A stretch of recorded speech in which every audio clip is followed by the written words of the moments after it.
Hello everyone, आप सभी का स्वागत है स्टडी डायनेमिक्स में। और ये वीडियो आप लोग को बिहार स्टेट का एग्जाम जो 2024 में हुआ था उसका जो अनिवार्य प्रश्न पत्र है आपका, ठीक है, टीचिंग एप्टीट्यूड वाला, शिक्षण कला एवं अन्य दक्षता, इसका पार्ट सेकंड है। अगर पार्ट फर्स्ट अगर आप लोगों ने नहीं देखा है तो उसको आप लोग प्लेलिस्ट में या फिर आप जाके चैनल पर चेक कर सकते हो, चैनल पर वीडियो अवेलेबल है।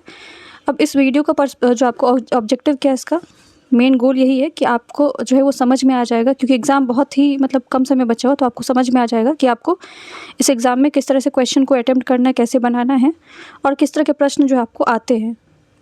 सो ऑलरेडी मैंने 2 शिफ्ट आपको कवर करवा दिया और आज के वीडियो में देखते हैं कितना शिफ्ट कवर हो सकता है, क्योंकि 2024 में ही आपको बहुत सारे शिफ्ट में एग्ज़ाम हुए थे।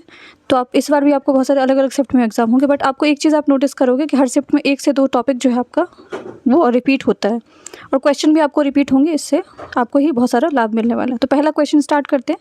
The single most important factor in the beginning of the teaching career. तो जब आप जो शिक्षण करियर की शुरुआत, सबसे महत्वपूर्ण कारक क्या होता है इसमें?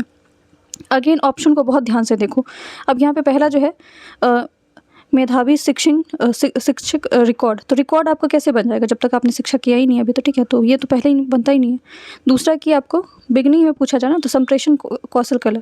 अब अगेन यहाँ पे आपने देखा कि ऑप्शन जो सबसे लेंदी है, सबसे बड़ा है, वही उसका आंसर मोस्ट प्रोबेबली वही होता है, ठीक है। अब देखो ऑप्शन नंबर सी देखो आप, जिसमें लिखा है किसी व्यक्तिगत और कक्षा और छात्रा से संबंधित होने की क्षमता। तो क्योंकि आप पढ़ाने वाले हो तो आपको कक्षा, ठीक है, क्लास में और स्टूडेंट के बीच में आप कैसे चीज़ों को रिलेट करते हो, आपकी पर्सनैलिटी क्या है, उन सारी चीज़ों पे आपका जो है वो जो है आपको बिगनिंग में, स्टार्टिंग में, आपको शुरुआत में ये महत्वपूर्ण कारक माना जाता है शिक्षा का, ठीक है। सो ये पहला आपका क्वेश्चन का आंसर सी है। नेक्स्ट क्वेश्चन आपका, द मोस्ट एक्सपेक्टेड जो है आपका आउटकम ऑफ टीचिंग क्या होता है? तो टीचिंग सबसे जो बेस्ट अगर आपको पूछा जाए, शिक्षण सर्वाधिक अपेक्षा तत्कालिक परिणाम क्या होता है? तो अगेन आप स्टेटमेंट देखो, लंबा क्वेश्चन है, डरना नहीं है। देखो डी से देखते हैं, डी ऑप्शन देखो आप, उसमें बोला जा रहा है कि getting selected for the suitable job. तो ये तो आपका आउटकम नहीं होगा ना। आप पढ़ाना चाह रहे हो, उसमें आपको चाहोगे कि जो उपरयुक्त में से नौकरी का चयन हो जाए, तो चयन ठीक है, वो तो अगर देखा जाए तो नौकरी सबसे बड़ी ज़रूरत है, लेकिन यहाँ पर आपको थोड़ा वो एथिकल होकर सोचना पड़ेगा, आदर्शवाद होकर सोचना पड़ेगा। तो ये ऑप्शन आपका नहीं होगा। सी देखो, छात्रों का चरित्र निर्माण करना। तो आप छात्रों का चरित्र तब निर्माण करोगे जब उसमें आप बहुत लंबे समय तक रहोगे, तो लंबा समय रहना पड़ेगा। तो यहाँ पे ये भी आपका आउटकम नहीं हो सकता, और ज़रूरी तो नहीं कि आप सब सारे छात्रों का चरित्र ही निर्माण करके आ जाओगे। नेक्स्ट ऑप्शन आप देखोगे, छात्रों को समग्र व्यक्तिगत का विकास करना। टोटल डेवलपमेंट तो कभी नहीं हो सकता, आपको भी पता है। किसी का पर्सनैलिटी का आपको संपूर्ण जो है वो, किसी का चरित्र या जो है व्यक्तिगत जो है आप किसी का निखार नहीं सकते हो। थोड़ा अगर हो सकता है तो वो काम किया जा सकता है टीचर के द्वारा, लेकिन संपूर्ण तरीके से नहीं हो सकता। तो इसीलिए ये स्टेटमेंट भी गलत है। अब ऑप्शन ए देखो अगेन। अब ऑप्शन ए अगर आप देखोगे, change in the behaviour of student in a desirable direction. छात्रों के व्यवहार में आपको वांछनीय दिशा में परिवर्तन करना था। हाँ, तो आपके जो आप कुछ अगर क्लास में एग्जाम्पल दोगे, उदाहरण दोगे, या फिर उसको समझाने की कोशिश करोगे कहानी के थ्रू, तो उससे उसकी जो गतिविधियाँ होती है, जो आपका छात्रों का जो व्यवहार होता है, उसमें आप देखोगे थोड़ा सा जो वो बदलाव आता है। क्वेश्चन नंबर थर्ड आपका, टीचिंग थ्योरीज, शिक्षण का सिद्धांत कौन सा है इसमें, ठीक है। सो अगेन आपने देखो ऑप्शन डी है, उसमें ऑल ऑफ द दीज लिखा हुआ, इनमें से सभी। तो इनमें से सभी अगर मिल गया ना ऑप्शन में, तो आंख बंद करके उसको टिक कर लेना, क्योंकि टाइम बहुत ज़्यादा रहेगा नहीं आपको। टीचिंग है, उस मैथ्स के भी और रीजनिंग के भी क्वेश्चन पढ़ने होंगे। तो उसको, इस वाले क्वेश्चन को वीडियो पॉज करके एक बार क्वेश्चन पढ़ लेना, क्योंकि इसमें बहुत लंबा स्टेटमेंट है, लेकिन ऑल ऑफ द अबव है, तो इसमें आप ये आंसर जा सकते हो। क्वेश्चन नंबर 4 है, if a student does a visual presentation, ठीक है, यदि कोई छात्र किसी विषय में जुड़े अध्ययन संस्करण या कोण से संबंधित शीर्षक का दृश्य प्रस्तुत करता है, तो वो क्या हो सकता है? तो यही मैंने बोला कि आप कोई चीज़ों को बनाना या उस चीज़ को रिप्रेजेंट करना, ठीक है। अगर आप किसी चीज़ का निर्माण करते हो तो वो संश्लेषण के अंदर ही आएगा। तो बच्चा ने वो एक वीडियो बनाया है, ठीक है, विजुअल जो प्रेजेंटेशन बनाया है, ठीक है, प्रेजेंटेशन बनाया होगा, तो उसमें उसको बहुत सारा समय लगा होगा, उसने बहुत सारी चीज़ों का जो है वो उसमें ऐड किया होगा, तो उसको ही संश्लेषण बोला जाता है। संश्लेषण बहुत, अगर पिछले वाले शिफ्ट में भी मैंने आपको बताया, संश्लेषण से बहुत सारे सवाल आए हुए हैं। नेक्स्ट क्वेश्चन है आपको, the lowest level of learning is in affective domain. भावनात्मक क्षेत्र में सीखने में नियमतम स्तर पे कौन सा आता है, ठीक है। तो ये इसमें आपका अटेंडिंग आएगा, भाग लेना आएगा। रिस्पॉन्डिंग, जवाब देना, ये आपको हाईएस्ट में आएगा। चीज़ों में संगठन बनाना, ऑर्गेनाइज करना, वैल्यूइंग, चीज़ों को मूल्य निर्धारण करना, ये सब आपको हाईएस्ट में आता है। अगर आप बस एक दर्शक के जैसे बैठोगे तो ये तो निम्न स्तर ही होगा, निम्न स्तर ही आएगा उसके अंदर, ठीक है। नेक्स्ट क्वेश्चन आपका, excursion method is important because of. जो भ्रमण विधि इसलिए महत्वपूर्ण, किस लिए महत्वपूर्ण होता है? अगेन आप इसका स्टेटमेंट देखो तो लग रहा है बहुत बड़ा स्टेटमेंट है, लेकिन लास्ट में आपको ऑल ऑफ द अबव लिखा हुआ है, ठीक है, इसमें से सभी जो है वो होंगे। सो अगेन स्टेटमेंट पढ़ लो, सारे पॉजिटिव स्टेटमेंट है। ये आपको क्या करता है? सहयोगात्मक है रवैया, जो कि आपको अन्य चीज़ों में विकसित करने में मदद करता है। बी स्टेटमेंट देखो, ये छात्रों को रचनात्मक और क्षमताओं के विकास में मदद करता है। तो सारे स्टेटमेंट पॉजिटिव है, सारे आपको जो है, जब भी पॉजिटिव स्टेटमेंट होंगे तो उसमें आप ऑल ऑफ द अबव लगा सकते हो। क्वेश्चन नंबर 7 है आपको, play is a natural instinct, खेलना एक स्वाभाविक प्रवृत्ति है।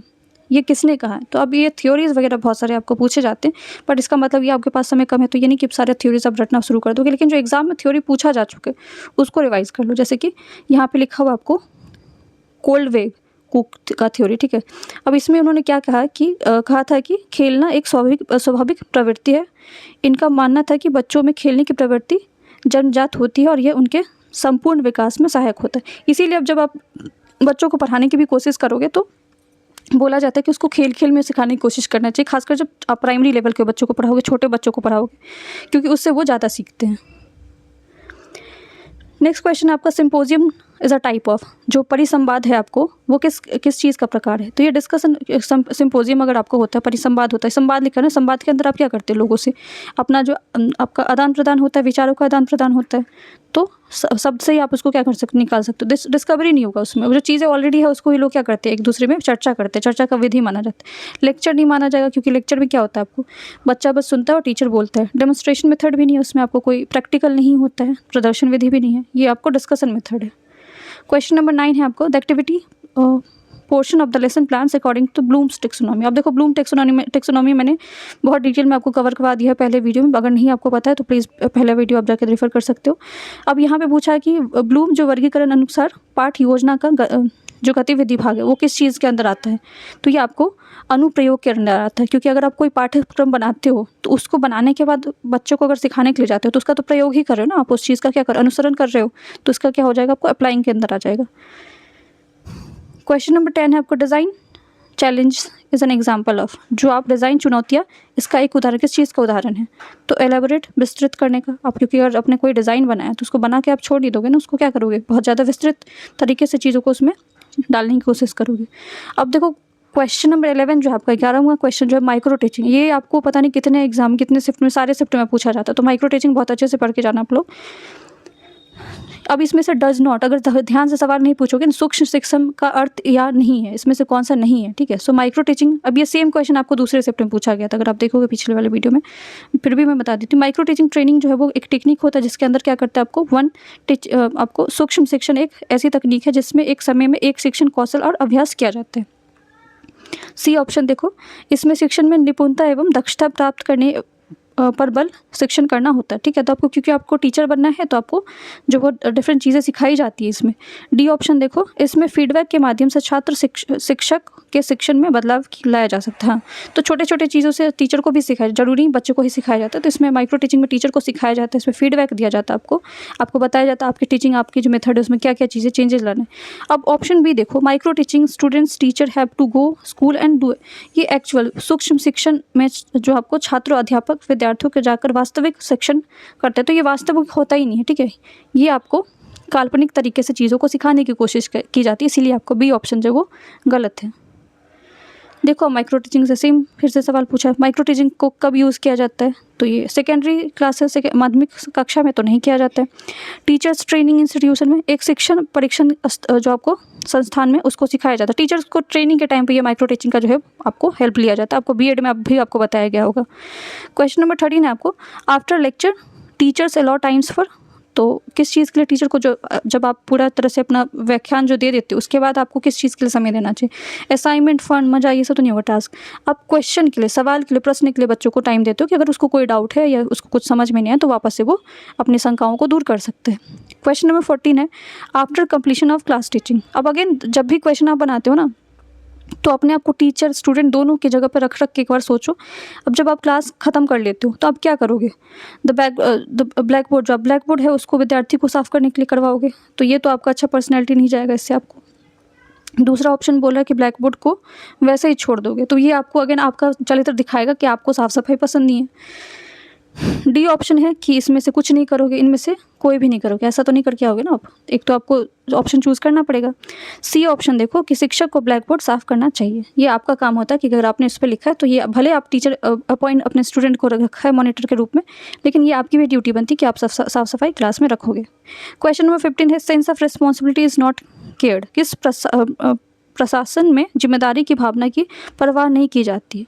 तो लेजर्स फेयर एडमिनिस्ट्रेशन, जिसको हस्तक्षेप प्रशासन बोला जाता है। लेजर्स फेयर अगर आप देखोगे तो ये किसका है थ्योरी, एडम स्मिथ का, और ये इकोनॉमी से आपको अर्थशास्त्र से जुड़ा हुआ है, जिसके अंदर क्या होता है कि आपको जो सरकार होती है, जो आपको एडमिनिस्ट्रेशन होता है, उसका हस्तक्षेप बहुत कम होता है, इसमें आपको इंडिपेंडेंट छोड़ा जाता है ताकि चीज़ें डेवलप किया जाए। क्वेश्चन नंबर 16 है आपको, how can a teacher enhance the effective learning, इसमें से शिक्षक एवं प्रारंभिक कक्षा में प्रभावी शिक्षण को कैसे बढ़ावा दिया जा सकता है। तो इसमें आप कनेक्ट करोगे कॉन्टेक्स्ट को, इसमें संदर्भ को विद्यार्थियों के जीवन से जोड़कर, ठीक है, क्योंकि आप अगर मान लो कोई चीज़ें बच्चों को समझाना चाहते हो तो उसके ही पर्सनल लाइफ से चीज़ों को अगर रिलेट करके बताओगे कि ये मतलब कोई अगर मान लो टफ सा आपको टॉपिक दे दिया गया और बच्चा को समझ में नहीं आ रहा, तो उसको आप प्रैक्टिकल वे तरीके से अगर बच्चा को समझाओगे कि उसके ज़िंदगी में इस तरह से हो सकता है, या फिर कहानी बना के जब उसको समझाने की कोशिश करते हो तो उसके दिमाग में बहुत जल्दी चीज़ें जाती है। 17 है आपको, physical condition of the book should be properly maintain, this is known as, जब आप पुस्तक की भौतिक स्थिति ठीक प्रकार से रखी जानी चाहिए, इसको क्या माना जाता है। तो इसको संरक्षण माना जाता है। उसको मान लो इवन अगर आप पर्यावरण को सही तरीके से रखते हो तो उसको भी संरक्षण बोला जाता है। संकलन तो नहीं बोला जाएगा, या सेल्फ व्यवस्था भी नहीं बोला जाएगा, ऑर्गेनाइजेशन भी नहीं बोला जाएगा, तो इसको संरक्षण बोला जाता है। क्वेश्चन नंबर 18 है आपको, is internet based teaching suitable for India. तो अब देखो यहाँ पे बहुत सारे अगर बहुत रूढ़वादी लोग, क्योंकि आपका इससे ये भी चेक होता है कि आप किस तरह का सोच रखते हो। तो कुछ लोग बोलेंगे कि नहीं इंटरनेट तो क्लास मतलब इसका कोई लेना ही नहीं चाहिए, तो उसको आप नहीं लगा दोगे, फिर आप लगोगे हाँ। लेकिन आप देखो ऑप्शन एक ऐसा देखो कि आपको मोस्ट अप्रोप्रिएट आंसर क्या हो सकता है, किस तरह से आप देखो लंबा आंसर देखो अगेन चुना गया है इसमें।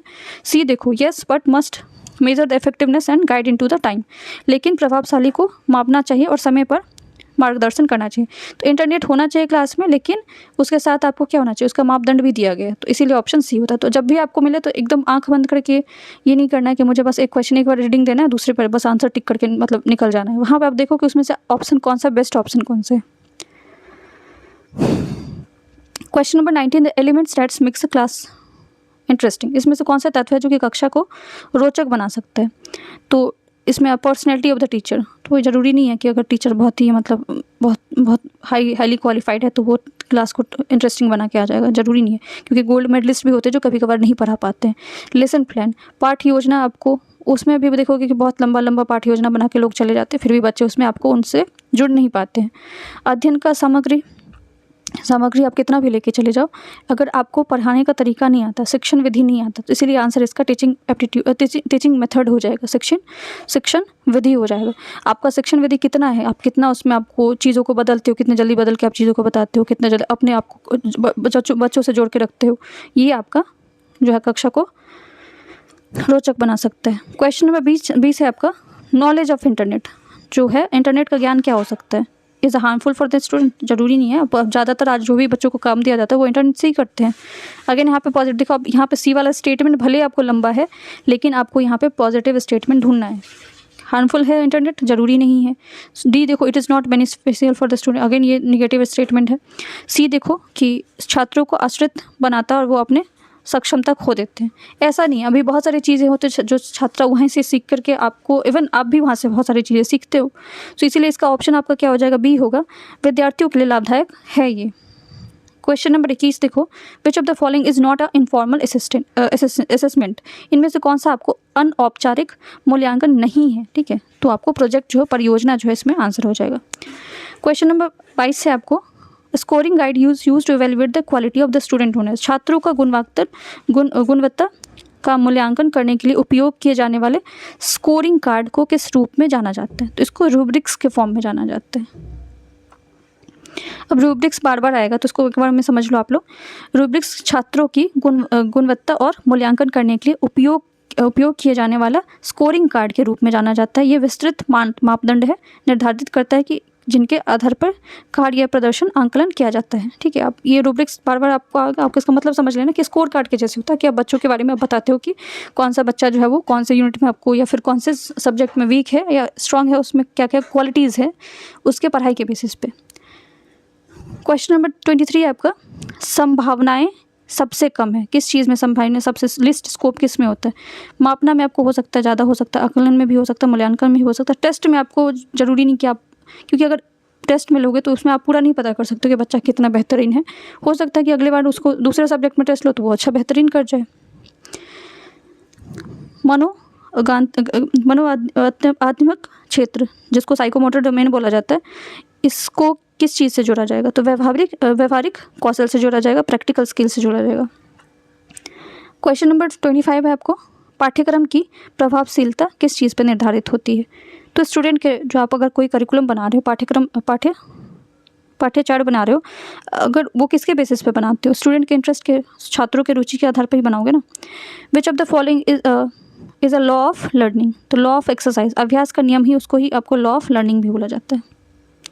27 है कि which factor influence the quality of learning, इसमें ऑल ऑफ द अबव है आपका, सामाजिक, शारीरिक, सांस्कृतिक सारे फैक्टर जो है आपको जो सीखने की विधि पे, गुणवत्ता पे उसको आपको प्रभाव डालते हैं। क्वेश्चन नंबर 28 है, ये ऑलरेडी आपको दूसरे सेट में पूछा गया था, लर्निंग बाय डूइंग, जो आपको करके सीखने क्यों महत्वपूर्ण क्यों माना जाता है। अब इसमें मेंटेन द डिसिप्लिन, अनुशासन से तो मतलब नहीं है आपको, बच्चों को क्या रखता है, बिजी रखता है, ये भी नहीं है। प्रमोट द मीनिंगफुल लर्निंग, ये पॉजिटिव स्टेटमेंट जरूर है, बट पहला स्टेटमेंट देखो, इट हेल्प्स, ये इससे बच्चों को रुचि विकसित होती है।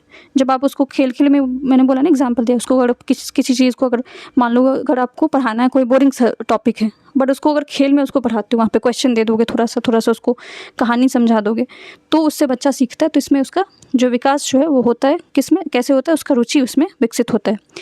क्वेश्चन नंबर 29 है आपका, ऑडियो विजुअल जो यूज़ किया जाता है आपको, वो क्या होता है, इसमें शिक्षण के उद्देश्य माने जाते हैं, टीचिंग ऑब्जेक्टिव माना जाता है। क्वेश्चन नंबर 30 है आपको, अकॉर्डिंग टू द प्रिंसिपल, इसमें चयन के सिद्धांत के अनुसार एक शिक्षक को ध्यान रखना चाहिए, किस चीज़ पे ध्यान रखना चाहिए, उनके सहयोगी की राय। ठीक है, तो सहयोगी की राय पे ध्यान रखोगे तो ज़िंदगी में कभी आप आगे नहीं बढ़ पाओगे। ठीक है, तो उस पर तो बिल्कुल ध्यान नहीं देना है।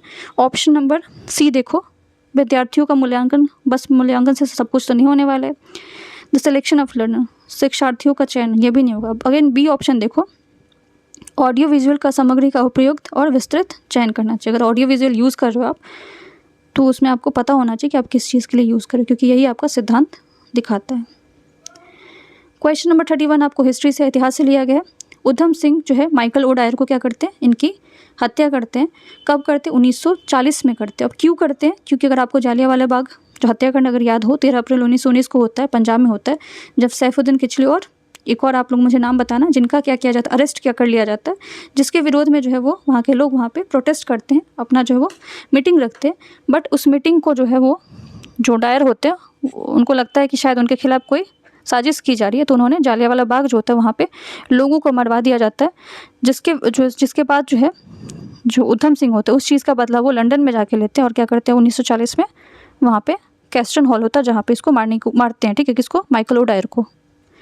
क्वेश्चन नंबर 32 आपको, which state has made the roof top rain water harvesting. अब ये आपको करंट अफेयर से पूछा गया, इनमें से कौन से राज्य में घरों में आपको छत पे वर्षा जल का संचारण या अनिवार्य कर दिया गया, कौन से स्टेट में किया, तमिलनाडु में किया गया 2001 में, ये बहुत पुराना चीज़ है।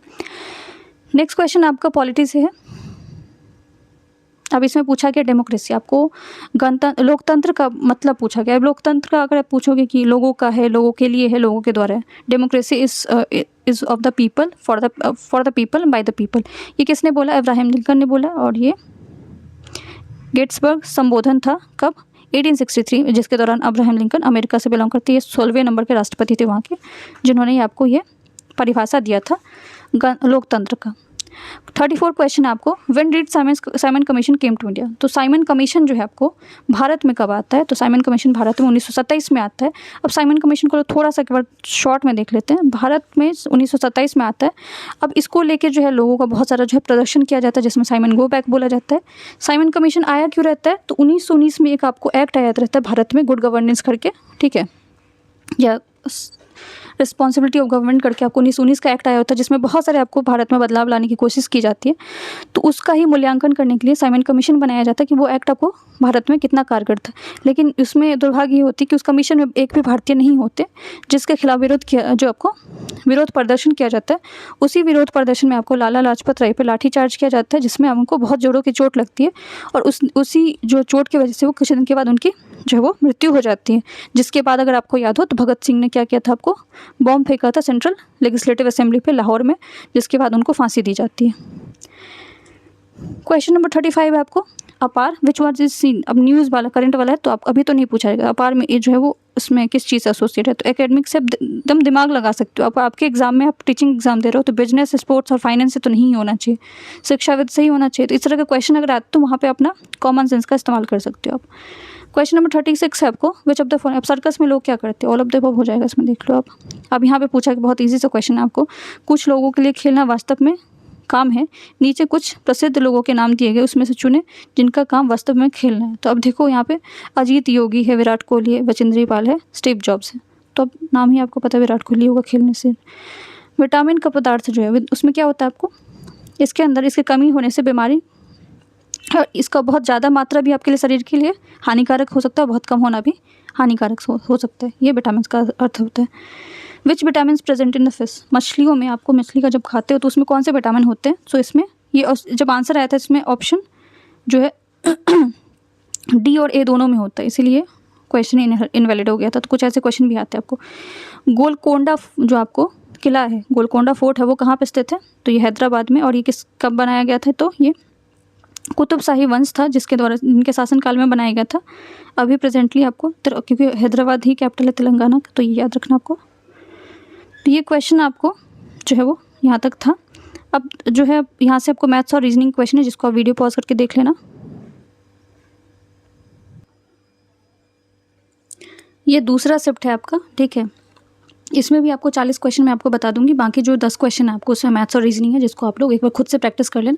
और मैथ्स और रीजनिंग में आपको क्योंकि टाइम बहुत कम है तो उसमें सेलेक्टेड टॉपिक ही पढ़ना आप लोग, जैसे कि कोडिंग डिकोडिंग है, ठीक है। इसके अलावा क्लॉक है, कैलेंडर है, ये सब चीज़ें आप देख के जा सकते हो। ईजी क्वेश्चन रहता है, बहुत टफ भी नहीं रहता, और निगेटिव मार्किंग नहीं है, तो आप सारे क्वेश्चन बना के आ सकते हो। जो इस शिफ्ट है आपको 2024 का, ये भी तो इसमें पहला क्वेश्चन आपका क्या है, सिद्धांत का मतलब क्या होता है आपको, ठीक है। प्रिंसिपल का मतलब क्या होता है, तो ये सख्ती से पालन किया जाना होता है। सिद्धांत का अर्थ ही होता है ऐसे नियम या दिशा निर्देश जिसकी सख्ती से पालन किया जा सके। क्वेश्चन नंबर 2 है, एक अच्छा शिक्षक होना चाहिए। कैसे, किसको अच्छा शिक्षक मानोगे आपको, साधनपूर्ण, निरंकुश, या फिर साधन संपन्न, सहभागी होना चाहिए। तो ये पॉजिटिव स्टेटमेंट देखो बी वाला है, तो ये होगा इसका आंसर। क्वेश्चन नंबर 3 आप देखो, निम्नलिखित में से कौन सा सीखने के लिए आपको एसआर कंडीशन पर जोर देता है, तो इनमें से सभी हो जाएगा, ठीक है। पॉलप जो है, वॉटसन है, ये सारे आपको जो एसआर कंडीशन है उस पर जोर देते हैं। एसआर कंडीशन के अंदर आपको क्या है, उद्दीप अनुक्रिय कंडीशन पर जोर देने की बात की जाती है। सिद्धांत में व्यवहारिकवाद जो है दृष्टिकोण से इसको संबंधित है। इनमें से जो आपको पॉलोब है, ठीक है, उनका संबंध किस चीज़ आपको, शास्त्रीय अनुबंधन से है। वॉटसन का किस चीज़ से संबंध इनका, तो व्यवहारिकवाद से है। और जो आपको थाइंड इक है, इनका किस चीज़ से आपको, तो ये आपको त्रुटि का जो सिद्धांत है उससे संबंधित है। तो ये सारा आपको मनोवैज्ञानिक चीज़ है और ये आपको सिद्धांत आपको याद रखना है। तो अगेन आपको एक बार वीडियो कॉल पॉज करके वापस से देख लेना इसको दोबारा से रिवाइज करोगे तो याद हो जाएगा। क्वेश्चन नंबर 4 है आपको, पसंदीदा मूल्य प्रणाली के आधार पर जीवन शैली में विकसित करने के लिए क्षमता। तो इसमें आपको क्या करना चाहिए, तो जवाब देना, मूल्य निर्धारण करना, आयोजना करना। इसमें आपको चरित्र निर्माण जो है वो सबसे ज़्यादा जरूरी होता है। क्वेश्चन नंबर 5 है आपको, बौद्धिक कौशल परिलक्षिता, ये किस चीज़ से है। तो अब अगेन यहाँ पे ध्यान से देखना आप, क्योंकि आप आंख बंद करके उपयुक्त में से सभी सोचोगे, डी ऑप्शन टिक करके आ जाओगे। उसमें तो ऊपर डी वाले ऑप्शन में तो कोई नहीं दिया हो, तो ये ऑप्शन नहीं होगा, ठीक है। दूसरा भावनात्मक, मनो शारीरिक क्रियात्मक, तो ये भी नहीं होगा। इसमें संज्ञात्मक जो है आपको डोमेन वो होगा, ठीक है। क्वेश्चन नंबर 6 है आपको, कौन वैचारिक दृष्टिकोण की विशेषता है। तो अब देखो अगेन ऑप्शन देखोगे इसमें, तो जिसमें आपको वैचारिक के बारे में, दृष्टिकोण के बारे में बात किया वही होगा।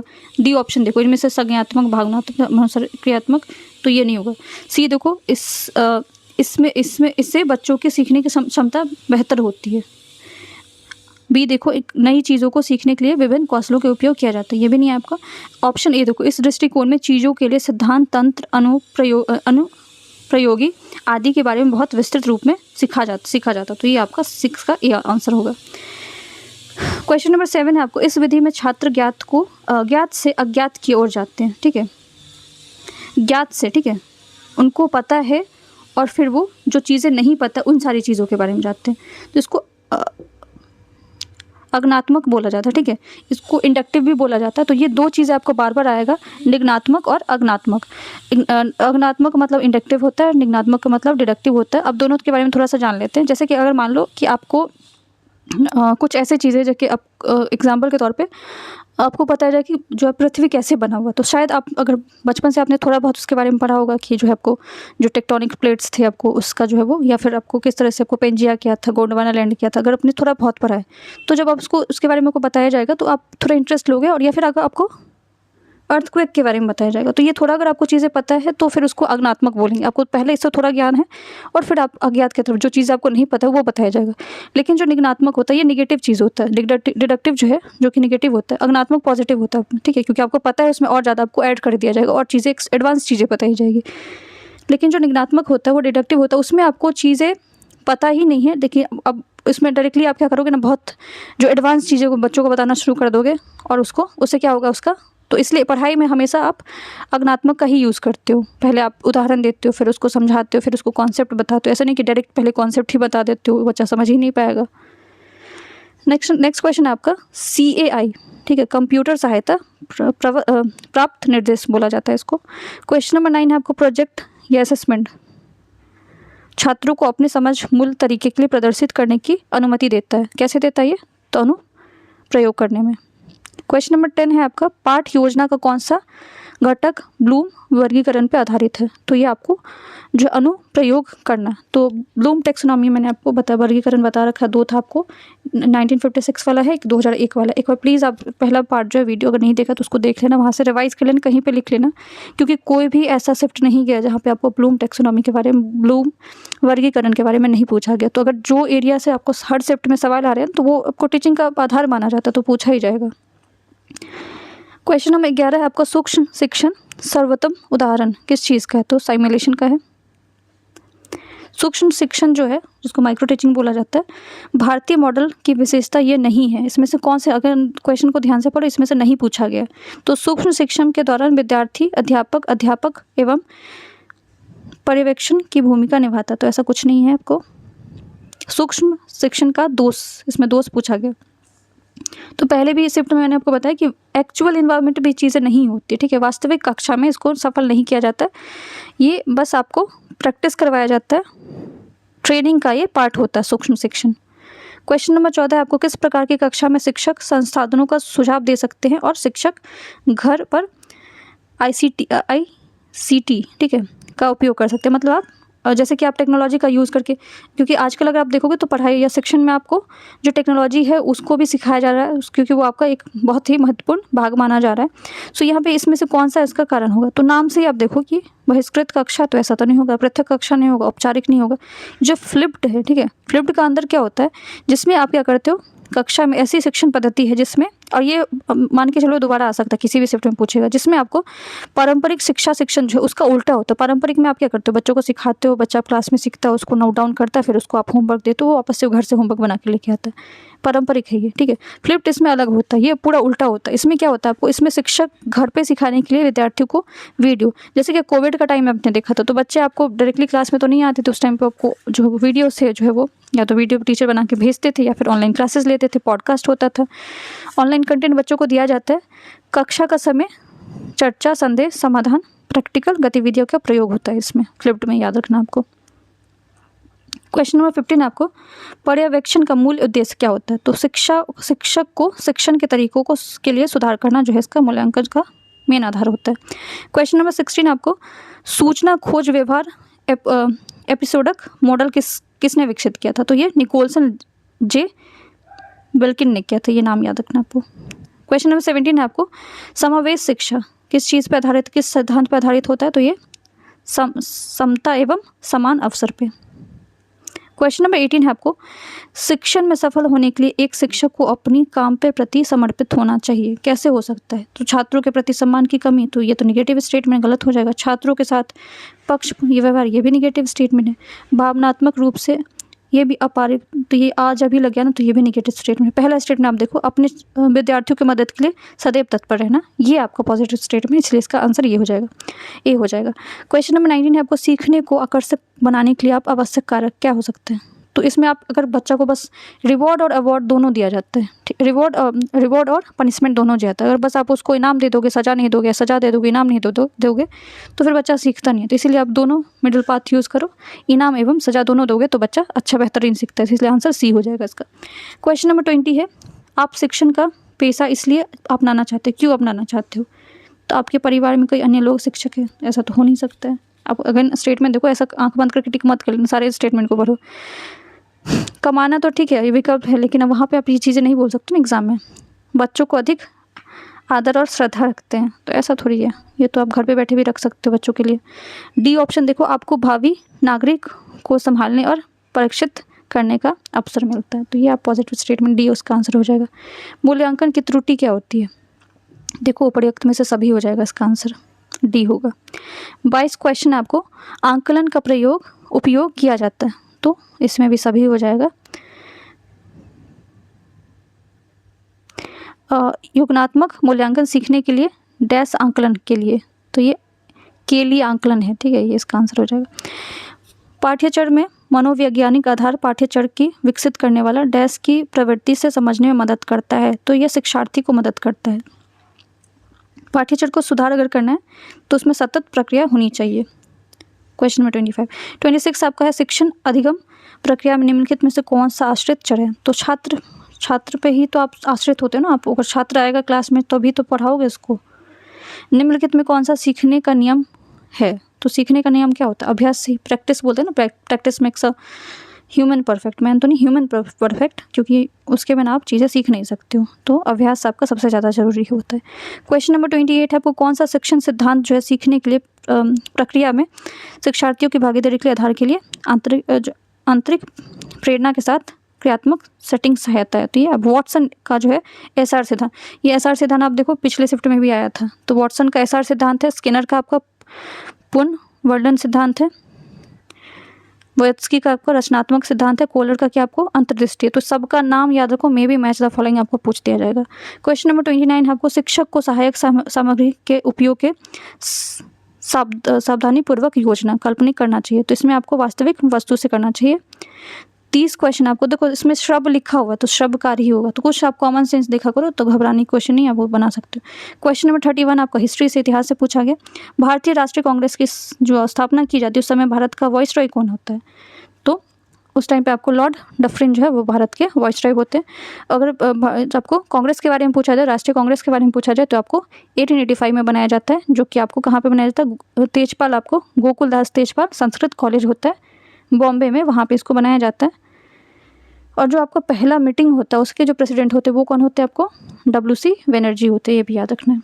निम्नलिखित में से कौन सा जानवर सभी रूप से आपको खतरे में था और केंद्र सरकार की उसकी, अब देखो ये सभी हो जाएगा, कश्मीरी हिरन, एशियाई शेर और सिंग वाला गेंडा, जो कि 1 हॉर्न राइनो, जो कि कहाँ पे मिलता है? आपको काजीरंगा नेशनल पार्क असम में मिलता है। क्वेश्चन नंबर 33 आपको, राजनीतिक दलों का डैश द्वारा प्रतीक आवंटित किया जाता है, तो ये चुनाव आयोग किया जाता है। अब क्योंकि बिहार वाला एग्जाम दे रहे हो तो चुनाव आयोग से आपको एक क्वेश्चन में भी आपको पूछ दिया जाए, चुनाव आयोग आपको कौन सा अनुच्छेद में है? तो ये 324 में है। इसको बनाया कब गया था? तो 25 जनवरी 1950 को बनाया गया था। SIR शब्द जो है ना बहुत ज़्यादा न्यूज़ में आपको, ठीक है, ये याद रखना, इलेक्शन से जुड़ा हुआ चीज़ है। काकोरी स्टेशन किस जिले में अवस्थित है? क्योंकि काकोरी जो आपका लूटपाट जो था ये 1925 में हुआ था और अभी 2025 चल रहा है, तो 100 साल इस चीज़ का हो चुका है। तो काकोरी आपका कहाँ पे? लखनऊ में है। महात्मा गांधी और बिहार कुछ यादें, ये इसके लेखक कौन है? तो डॉक्टर राजेंद्र प्रसाद हैं। अगेन आपको गांधी जयंती था और इसी के आसपास आपका एग्जाम होने वाला है, सो गांधी जयंती पे ही इंटरनेशनल नॉन वायलेंस डे आपको, ठीक है, अंतर्राष्ट्रीय अहिंसा दिवस भी मनाया जाता है गांधी जयंती के दिन ही, उनके बर्थडे पे। 2007 से आपको यूनाइटेड नेशन जनरल असेंबली ने इस चीज़ का शुरुआत किया था। महात्मा गांधी से एक दो चीज़ें याद रखना आपको, हिंसा राज जो है ये मतलब इनके टाइम पर रचना जिसमें आपने भारत के बारे में बहुत कुछ बताया उन्होंने। दूसरा इनका माई एक्सपेरिमेंट विथ ट्रूथ, ठीक है, सत्य के साथ जो इनकी एक्सपेरिमेंट वाली जो बुक है, जो कि इनकी क्या है, ऑटोबायोग्राफी है। 36 क्वेश्चन आपको, अंतर्राष्ट्रीय ख्यात प्राप्ति जो विश्वनाथ आनंद है किससे खेल से संबंध रखते हैं, तो ये शतरंज से रखते हैं, चेस से रखते हैं। और चेस बहुत ज़्यादा आपको इस बार 2025 में चेस में बहुत ज़्यादा भारत का आपका जो अचीवमेंट भी रहा है। चेस वर्ल्ड कप का भारत में होने वाला नवंबर में होगा। इसके अलावा आपको दिव्या देशमुख भी आपको न्यूज़ में थी, ये भी आपको चेस से एसोसिएटेड है। घोंगा और जो छिपकलियाँ वो क्या देता है, तो अंडा देने वाला जो है वो माना जाता है। क्वेश्चन नंबर 38 है, किया गया कार्य किस पर निर्भर करता है, तो ये फिजिक्स से क्वेश्चन पूछा गया आपको। लगाया गया बल पर निर्भर करता है। कार्य को जब बल से आपको विस्थान में उसको क्या कर दो, गुना कर दोगे तो निकल जाएगा। क्वेश्चन नंबर देखो 39 आपको प्रैक्टिकल बेस्ड क्वेश्चन है। रीना को आम बहुत पसंद है, अगर आम बहुत पसंद है तो उसको आपको ऐसे सुरक्षित रह सकते हो, तो उसका आम पापड़ बनाओगे या अचार बनाओगे तभी उसको सुरक्षित रह सकते हो। प्लास्टिक में बैग में रख दोगे तो लंबा समय तक थोड़ी रहेगा, फ्रिज में भी रखोगे तो भी लंबा समय तक नहीं रह सकता है। बट उसको अगर आम पापड़ बनाते हो या फिर उसको अचार बनाते हो तो बहुत लंबे समय तक के लिए रह सकते हैं।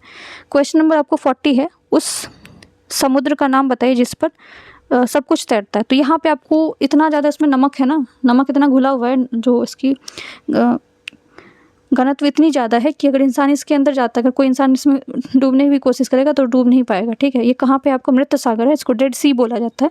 ये इजराइल और लेबनान के बॉर्डर के बीच में आपको ये है मृत सागर, ये याद रखना है। तो ये क्वेश्चन आपका दोनों शिफ्ट का था।